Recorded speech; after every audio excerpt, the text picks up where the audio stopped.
In the vibrant rural town of Ebula, nestled between golden farmlands and rustling mango trees, life moves to the rhythm of drums, market songs, and the quiet gaze of elders who've seen too much.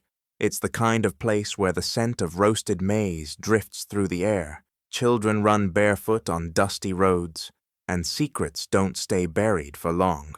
In Ebula, tradition is law, and the spoken word carries weight heavier than any written paper. People sit under the old baobab tree, not just for shade but for stories, for news, for truth wrapped in whispers. Neighbors know each other's footsteps. A cough at midnight, the next morning, 10 people will have a remedy ready. A new face in town, eyes will follow them from every corner. In Ebula, you don't just live, you're watched, judged, blessed, and warned by the village itself. The community is tightly woven, like kente cloth passed from grandmother to granddaughter, every thread holding history. So when something changes, even slightly, the town feels it like a cold wind in the middle of Harmattan heat. A husband who suddenly becomes too quiet, a wife who starts looking tired without reason, a child who asks questions too grown for their age. Nothing slips past unnoticed, and when a joyful home starts echoing with silence, Ebula prepares, because in this town, evil doesn't knock. It slides under doors, smiling. This is where the story begins. In Ebula, a place where even the breeze seems to carry tales, and one such tale was about to shake the village. A tale of trust broken, food shared, and a plan so dark, not even the night could hide it. Amina was the kind of woman everyone in Ebula admired. Soft-spoken, always smiling, with a heart that seemed to have space for the whole village. She taught the little ones at the local school under the big neem tree, using songs and sticks in the sand when chalk ran out. Parents trusted her, children adored her, and elders blessed her wherever she went. She had dreams, not loud ones, but deep ones. Building a bigger school, helping orphaned kids, maybe starting a reading corner at the market someday. Her husband, Kofi, was her opposite in many ways. He was smooth with words, carried himself with the confidence of a city man, and dressed sharp even when money was tight. When they first married, people said he was too flashy for humble Amina, but she believed love could smooth out edges, and for a while it did. They laughed, danced under the moon after market days, and cooked together on Sundays. But lately, Kofi had changed. He stayed out longer, whispered into his phone when he thought she was asleep, and flinched when she touched his jacket pocket. Amina tried not to ask too many questions. She believed in patience, in prayer, in second chances. What she didn't know was that Kofi's charm was a mask, hiding the pressure of growing debts, gambling debts, failed business promises. Amina's kindness became Kofi's cover. No one would suspect the devoted husband of having dark thoughts. Still, in a village like Ebula, changes don't go unnoticed for long. Whispers had started. Kofi's eyes no longer smile. Why does he buy goat meat when Amina cooks with fish? Something wasn't right, and the village could feel it, like the air before a storm. Kofi sat under the mango tree one afternoon, staring into nothing while village children chased a ball nearby. His mind was a storm. Debts were mounting, and the lenders from town had stopped smiling. They no longer spoke with words. They showed up with silence and cold eyes, waiting at corners, watching him. Kofi knew he was running out of time. That's when the idea came. Dark, quiet, dangerous. He walked into the city 2 weeks later and signed papers at an insurance office. No one asked many questions. On paper, he looked like a loving husband securing a future. He listed Amina as the insured, 8 million naira. He walked out with trembling hands and a wicked plan planted in his heart. At home, things changed, slowly at first.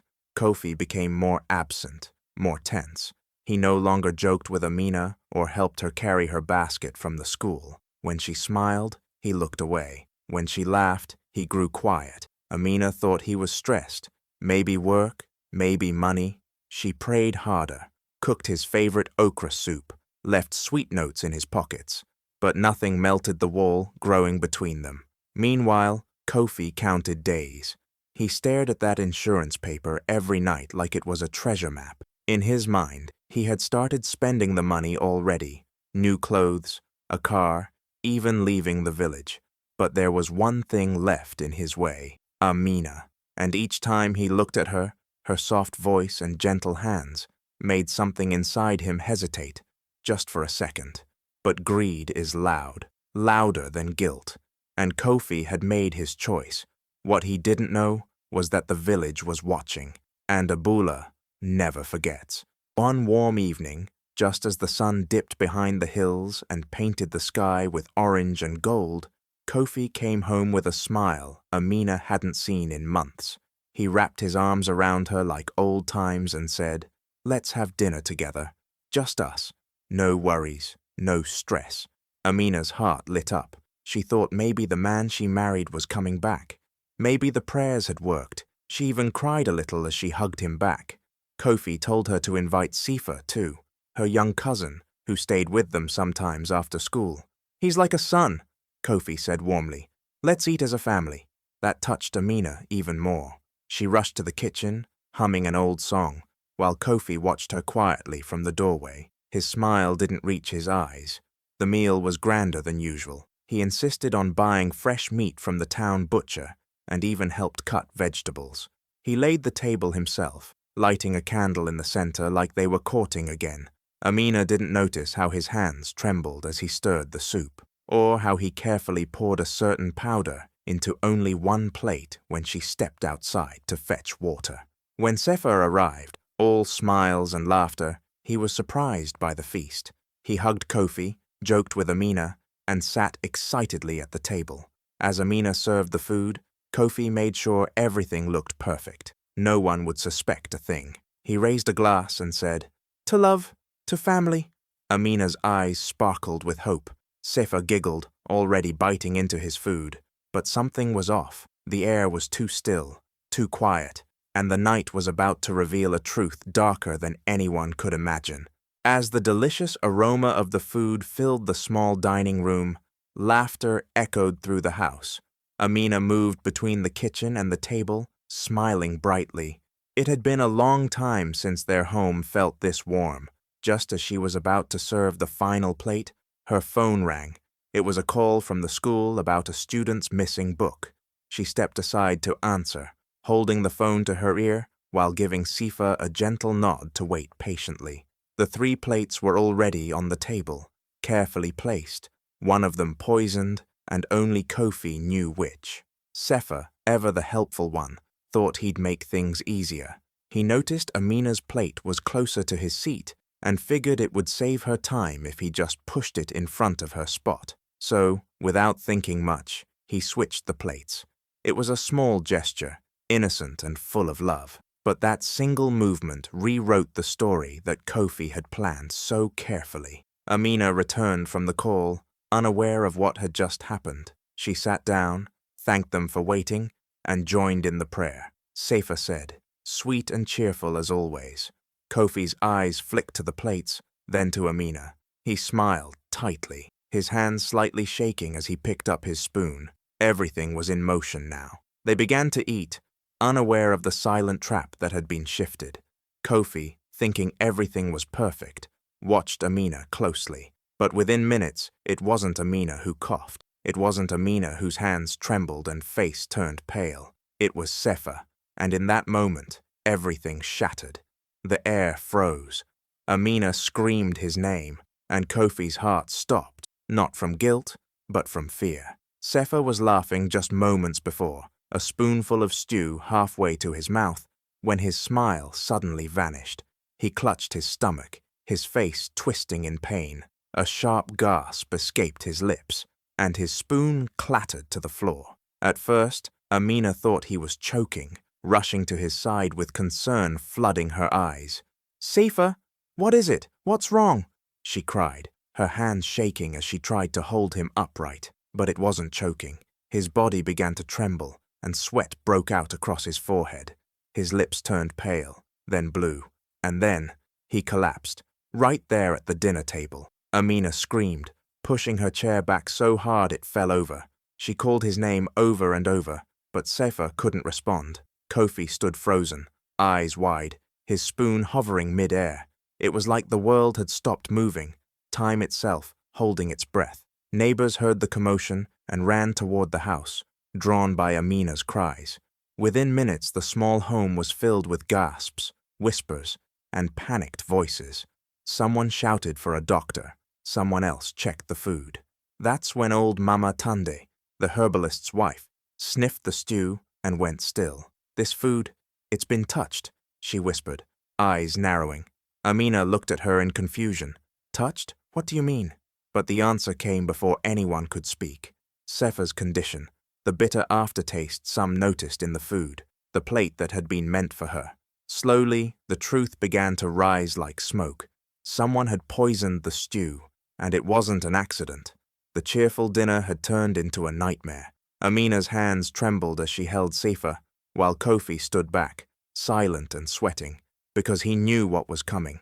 Baba Nuru arrived quickly, walking with purpose through the panicked crowd that had gathered outside the house. His white beard flowed down his chest, and his walking stick tapped firmly against the floor as the people stepped aside for him. Known across Ebula for his deep knowledge of herbs, roots, and ancient medicines, he carried the calm of someone who had seen too much to be shaken. Inside the house, Amina was on the floor beside Sefer, weeping, while Kofi stood stiff in a corner, his face pale. Without a word, Baba Nuru moved to the table. He picked up the pot of stew and sniffed deeply. Then he dipped his finger lightly into the sauce and touched it to his tongue. Everyone watched in silence. His eyes narrowed. Slowly, he turned to the crowd and spoke in a low but clear voice. "This stew contains Ikenga root." Gasps filled the room.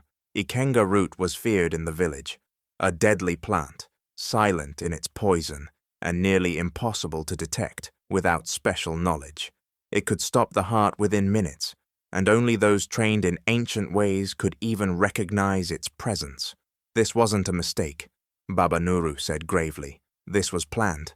Amina's mouth fell open. She shook her head in disbelief. "No, no, how? Who would—" The healer looked at Kofi, who was sweating, eyes darting.